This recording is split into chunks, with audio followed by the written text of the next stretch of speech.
I'm Dr. Ann Louise, and there's a new question that I just received on Facebook, and it has to do with shingles. Now, apparently there's a new shingles vaccine that is out and about, and the question, of course, was, should I or shouldn't I? Well, interestingly enough, when I did a little bit of research, what I learned is that this new vaccine, which apparently was approved in 2007 by the FDA, only protects about 50% of those that are vaccinated. So that makes it a 50-50 shot whether or not you're going to be protected. And then the whole issue of whether or not you should take a vaccine is one that really needs to be discussed. You know, I'm kind of on the fence when it comes to vaccinations because I don't think that many of them have been around long enough for us to know the full picture of what is really happening when people get vaccinated. I certainly believe that if you want to protect yourself against shingles particularly, which is the residue of the chickenpox virus, it's a herpes zoster virus that remains in the nerve roots after you have been exposed or after you have had a bout of chickenpox, then the best way to protect yourself against shingles is to make sure that you reduce stress. So perhaps that route may be a better one to go rather than to decide whether or not you should be taking the shingles vaccination or not. When it comes to stress, what's important to understand is that we all cope with it very differently. Sometimes emotional issues really set us off.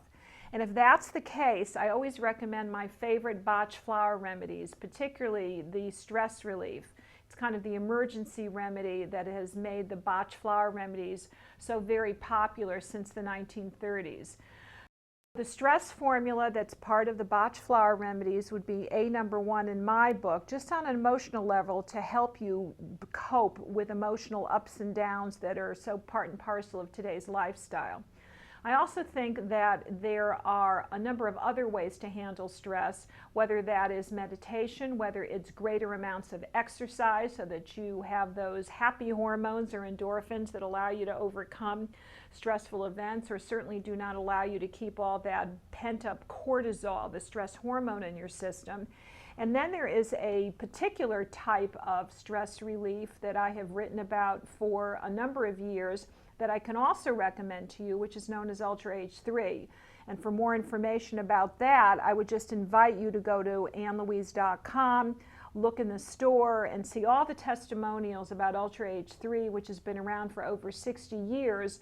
And one of its basic benefits is that it is able to reduce stress, particularly for those individuals over the age of 40. And so for stress relief, there are lots of ways to go about skinning this particular cat.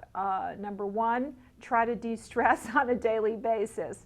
Number 2, make sure that you're eating and sleeping adequately. Make sure that you're exercising, which will get rid of that extra stress hormone buildup known as cortisol. Taking natural stress relievers like the Ultra H3 that I mentioned, or even more magnesium, sometimes can keep your nervous system very calm and very soothed.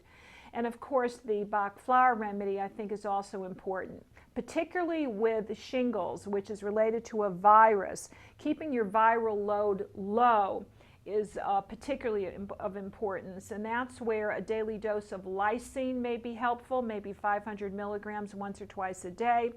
If you're one of the unfortunate people that do come down with shingles, then taking at least 3 grams a day may be called for. And extra vitamin B12, a methylcobalamin B12, to the tune of 500 mcgs, or even twice or 3 times that amount. So there's a lot you can do for stress relief. And so this is Dr. Ann Louise wishing you a stress-less rest of your week and hoping that you're having a stress-free day and evening. Bye-bye for now.